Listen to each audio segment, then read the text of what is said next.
بسم اللہ الرحمن الرحیم السلام علی من اتبع الہدی۔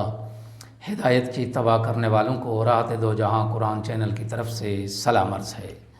تمام تعریف اس پروردگار کے لیے ہے جو انسانوں کے اعمال سے خوب واقف ہے۔ لاکھوں درود و سلام ہوں محمد و آل محمد پر۔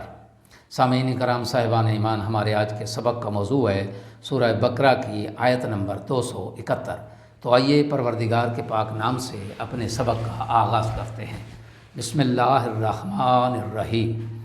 ان تبدوا الصدقات فنعما ہی وان تخفوها وتؤتوها الفقراء فهو خیر لکم ویکفر عنکم من سیئاتکم واللہ بما تعملون خبیر۔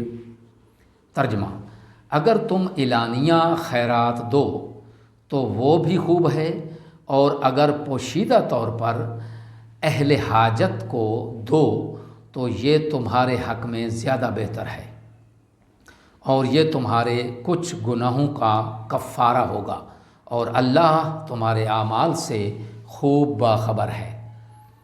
آیت کی تفسیر: صدقات اور خیرات اعلانیہ طور پر دینے کے کچھ فوائد ہیں۔ ان میں سے پہلا فائدہ یہ ہے کہ اس میں عملی دعوت ہے اور دوسروں کے لیے تشویق کا باعث ہے۔ اس عمل کو دیکھ کر دوسرے لوگوں میں یہ شوق پیدا ہوتا ہے کہ ہم بھی صدقہ اور خیرات کریں۔ اور دوسرا فائدہ اس میں یہ ہے کہ غریبوں کو یہ جان کر اطمینان ہوتا ہے کہ معاشرے میں محتاجوں کا خیال رکھنے والے، محتاجوں کا درد رکھنے والے اہل دل بستے ہیں۔ اور تیسرا فائدہ اس میں یہ ہے کہ خیرات دینے والے بھی لوگوں کی تہمت اور بدگمانی سے بچ جاتے ہیں کہ یہ لوگ انفاق نہیں کرتے، یعنی یہ کنجوس نہیں بلکہ صدقات و خیرات کرتے ہیں۔ اسی طرح صدقات و خیرات پوشیدہ طور پر دینے کے بھی چند ایک فوائد ہیں۔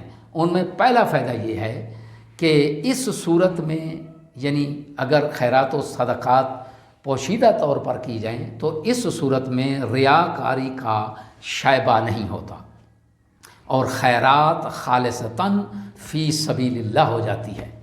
دوسرا فائدہ اس میں یہ ہے کہ جب پوشیدہ طور پر خیرات دی جائے تو بعد میں احسان جتانے اور ایذا یعنی تکلیف پہنچانے کی نوبت نہیں آتی۔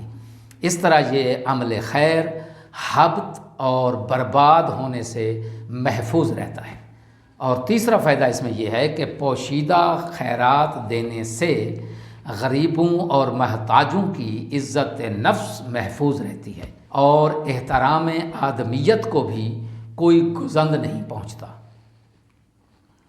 اس آیت کے آخر میں فرمایا کہ انفاق گناہوں کے لیے کفارہ اور گناہوں کی بخشش کا سبب ہوتا ہے۔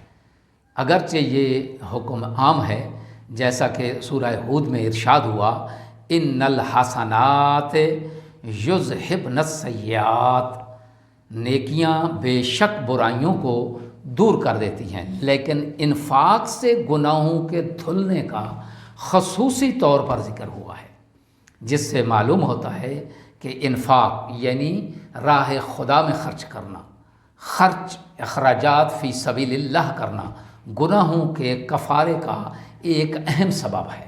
آخر میں دعا ہے کہ خداوند عالم ہمیں ظاہر، اعلانیہ اور پوشیدہ صدقات و خیرات کرنے کی توفیق عظیم عنایت فرمائے۔